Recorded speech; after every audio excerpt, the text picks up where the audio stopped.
Beloved Madridistas, welcome back to the channel. Okay, we need to discuss last night's debacle, an incredibly poor performance. Look, I always prefer to do these post-match analysis the day after. Last night at midnight, I'm sitting here throwing furniture around. It was so frustrating. Every time Real Madrid plays like crap, I end up losing kitchenware. But having watched the match again a little more calmly, I want to kind of run you through what I think went wrong. We need to put our finger on what exactly went wrong.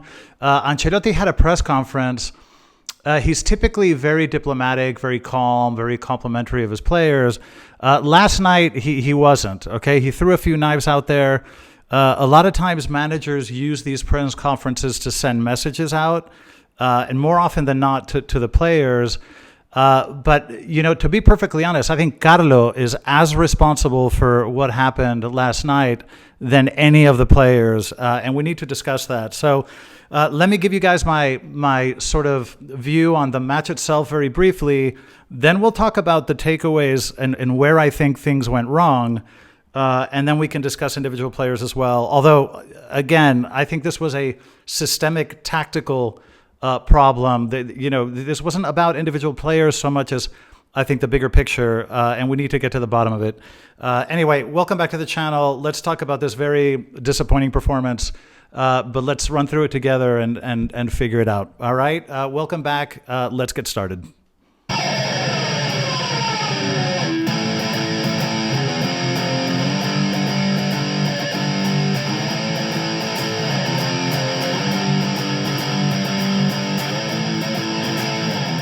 Right, Madridistas, welcome back. Okay, let's talk about the match last night and what happened in the hopes that we can identify the issues and it doesn't happen again. Look, in terms of the match itself, we've lost points in Mallorca. Not the first time this happens. I think the last 3-4 years we've left points on the table in Mallorca, but somehow this felt different. I think because of the context, the new signings, Mbappe, just because of the whole thing, it just kind of feels much more severe than it did the last 3-4 years. But I think, in general, I think the first half, there was a kind of slightly false sense of superiority, of kind of complacency that I was a little uncomfortable with. And then in the second half, the team broke. And I'm going to explain to you guys what that term means. It's something we use in Spanish. We say, el equipo está roto, and I'll explain to you what that means. But listen, in terms of the match itself, the first half, Mallorca came out on the front foot the first few minutes, which is what always happens when you play away from home. The home side is so excited and the adrenaline. But then little by little, as kind of the minutes went by, Real Madrid started to gain possession, got a lot more comfortable on the ball. And there was, a lot of sort of very comfortable passing and dribbling. And it all felt sort of superficially, quite easy. There was a sort of sense of technical superiority, but it felt a little bit shallow to me. It felt a bit superficial because, okay, the goal was exceptional, and, hats off to Rodrigo. Every time Rodrigo goes to the left, he scores an amazing goal. I don't know why everybody on this team loves to play on the left, but, hats off to Rodrigo, wonderful goal. But Real Madrid, after that goal, didn't take advantage, didn't grab the match by the scruff, and score that second goal that we desperately needed. And it was just a sense of complacency, a lot of passing, very comfortable passing, a little dribbling here and there. But it wasn't really translating into really specific opportunities to score. It was, a lot of fluff, but it wasn't very convincing in my mind. And of course, we paid the price in the second half. Look, in the second half, what I mean by the team broke is the following. Look, we played... first of all, the Mallorca goal, this is unforgivable, okay? This is a header off a corner kick. I mean, this is defending 101. This is just, there's no excuse for this sort of thing. And Rudiger, who's a magnificent player, who even I think had a really good game, all things considered, but he did sort of mistime his jump and miss the ball, but it's just unforgivable that Mallorca could just score such a clean header, off a corner kick, unforgivable. And then, what I mean by breaking is the following. We insisted on sort of playing a 4-3-3, And, I do understand that there's a lot of pressure to play the 4-3-3 because, now you've got Mbappe and you've got Vini and Rodrigo and you want to play these superstars up front. And I understand the temptation to do that because we have that skill. But unfortunately, it's not always going to be the right formation. And I think last night it just wasn't because, when you watch a football match, especially in the stadium, you can see the collective of a side moving and they move together up and down the pitch. But there is a distance between the defensive line and the midfield and the defensive line and the forwards. And that distance cannot be too big. So the distance between the lines and the distance between the players cannot be excessive. Otherwise, you have too many one-on-one situations. You have too many players in isolation. When people talk about playing compact football, what they mean is the proximity of other players near the ball. Whatever player has the ball, you need to have one or two outlets in the shorter space. And of course, you have your options longer. But to play compact is to make sure that every player that receives the ball has one or 2 points of support near him. So the distance between the lines and the distance between the players are absolutely key. And when we say that a game is roto, a game is broken, the team is broken, it's that the distance is just abysmal. There was way too much distance between the lines, way too much separation between the forwards, the defenders. The midfield wasn't making that connection. And more often than not, too many players were in isolation. There was not enough support near the ball. And I just think that, the team just felt broken in that regard. And listen, after the Mallorca goal, and we'll have to talk about Ancelotti because, once Mallorca scored the goal, the tonic of the second half was they went into a low block. And as the minutes went by, the block got lower and lower. And then they would play the counterattack. But every single ball that Mallorca would sort of manage to boot out turned into some version of a counterattack. So Mallorca played very, very well. They played the match that they needed to play. But we didn't have an answer for that low block. And, when we were in command of the match in the first half, we didn't take advantage of the situations to really put the match to rest. And we paid that price in the second half because at that point, we broke as a team. We were just not playing compact football. We were too dispersed. There was no connectivity between the lines. And so this takes us to our sort of broad takeaways of what went wrong. The first thing, which is what I'm alluding to now, is balance. Okay, if you zoom out, what did Real Madrid do this summer? What basically happened this summer? Well, Kroos left and Mbappe came in. Okay? But these are not equivalent players in equivalent roles. This automatically means there is an imbalance that didn't exist before. And now we're very front-end loaded, but we're missing a very key piece of stability, an anchor in the back. And that became very, very noticeable. And when you're playing a 4-3-3, these weaknesses, the space that you're giving the opposition, it makes these weaknesses quite glaring.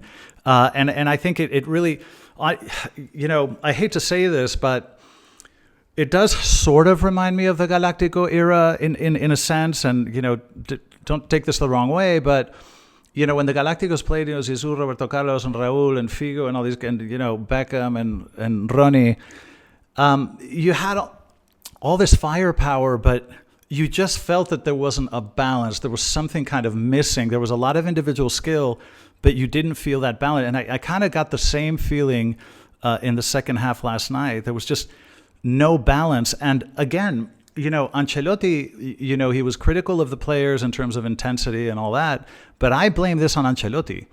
You are the one that needs to understand what are the deficiencies in the squad, where are the areas of weakness, and how to create the balance with the players that you have, because this squad is not 11 players, it's 25, and we need to use them and rotate them to make sure that we avoid situations like this. So balance is the number one thing that I think we didn't have, and I think this was a self-inflicted wound, and Ancelotti is responsible for this. We can insist on the 4-3-3, but we are going to have to accept that at times we need a 4-4-2, maybe with a diamond in the middle of the pitch and only two players up front. But it's going to give us a lot more stability and a lot more balance. And I don't care what a player's last name is. I don't really care. This is Real Madrid, and we are here to win. We're not here to, give minutes to this guy, that guy. We are here to win. And if that means rotating players and rotating formations, then that's what we need to do. And this is Ancelotti's responsibility. The second thing I would mention is that there was kind of visible fatigue. Again, this is Carlos' issue. I felt, Carvajal and Mendy especially, I think, that Mendy red card at the end of the game, that's just frustration. That's frustration. And I felt, look, I know it's early in the season, but these guys had a long summer, and you insist on playing the same formation over and over, these players are going to get tired. And I felt Carvajal, always worked really, really hard. Mendy tried, but I found them a little bit off. Their timing was a little bit off at times. And I think this is fatigue. I mean, I can really attribute it to fatigue, not just the lack of balance, which puts a huge amount of pressure on the defenders, but I also felt that there was a little bit of fatigue. And Fede and Jude had to absorb all the work. I mean, these guys ran. I mean, I felt bad for Jude and Fede. Jude, last night, I was exhausted just watching Jude play. I mean, he spent the entire match either going to ground or getting off the ground. I mean, he spends the entire match slide tackling and getting up, then running, like a maniac, chasing the ball, and then slide tackling again and getting. I mean, the workload that we put on Jude and Fede because of this lack of balance was, very, very hard to watch. Look, the third takeaway, and we need to be honest with this, Tchouaméni, in a 4-3-3, Tchouaméni is not able to provide the glue that we need to connect the lines, okay? Tony could do it. We don't know how he did it, but he could. But Tchouaméni just, this is the second match in a row now where he's just either in the wrong place at the wrong time, or he's just not picking up the ball in the right places or distributing to the right place. But that glue, that connectivity that you need from a pivot when you're playing a 4-3-3 like this, Tchouaméni isn't providing it. And I think, again, Ancelotti needs to reconsider your formation, reconsider who's playing what position, and think of other options, because I'm not sure that Tchouaméni can carry the 4-3-3, at least in the last couple of matches. I don't think he's been able to. Now, when Modric came out, it helped a little bit. He's a very experienced player. He did push up a little bit further up. He played further up than Tchouaméni was playing, and it did make a little bit of a difference. And of course, in situations like this, Modric can be very, very useful. But even Modric, I thought there were some sloppy passes that you're like, Modric never loses balls like this. But even Modric, and a couple of shots from distance that I was like, really? I mean, was that your best option? And so, even Modric I found was a little bit off. He improved things a little bit, but I don't think in a definitive way. The fourth thing I would mention, and by the way, Jude was caught on camera, on video, and you could hear he was telling Vini and Kylian, I can't remember what point of the match, but the camera caught it, and he was telling Vini and Kylian, we need to finish our plays. Okay, all this passing and passing and passing, all of this is fine, but he said, I think his quote was, we need to finish the plays or we're going to have to run back too much. And it's very true, because you can have a long spell of possession, but when you get in and around the box, finish the play. Finish the play. Give yourself an opportunity to score and give yourself time to reset defensively. But you need to finish the play. Otherwise, you're going to lose the ball in transition, and you're going to be caught in transition. You're going to have to be racing back, and you lose control of the game. So I think, what Jude was telling Vini and Kylian, very, very true. And again, we didn't finish the plays. All that possession is useless if you don't finish your plays. Number 5, I thought we were soft in the one-on-one duels. Okay, and again, this lack of intensity that Carlo was talking about in the press conference. Yes, there's a lack of intensity, but it could be fatigue, or it could be that the formation that you put in place is stretching the players too far. You're putting too much individual pressure on players because the team is not working cohesively as a unit. So again, this is Carlo. This is up to you. Okay, so a lot of the one-on-one duels we were losing. We were a step too late to, and that was kind of hard to watch as well. The sixth thing I have to mention, and I mentioned this last season more than once, I am so tired of Carlo making changes in the 87th minute. What the hell do you expect Arda Güler and Brahim to do with 5 minutes left? They're going to touch 2 balls if they're lucky.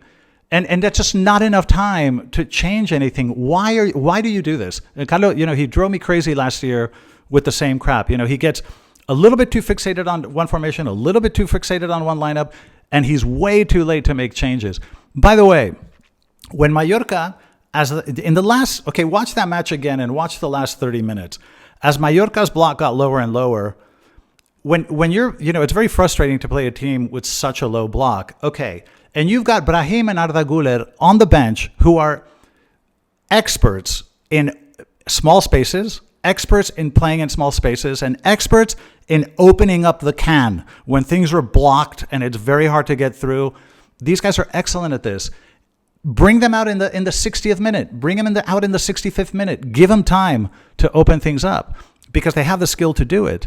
And what we were doing wasn't working. So again, Carlo, what are you doing making changes in the 87th? You might as well not even make them. It's completely pointless. So listen, very, very frustrating.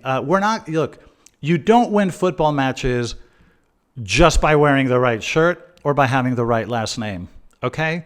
You need to play the entire squad. We have 25 amazing players, and they all need to participate. And we need to know what formation works in what match. We need to rotate the players and change the strategy if we have to. And it doesn't matter. If Kylian has to sit, let him sit. If Vini has to sit for a while, let him sit. If Rodrigo has to sit, let him sit. But we need to use all of our players, and we need to have that level of intensity. It's very hard to do when you're always playing the same players.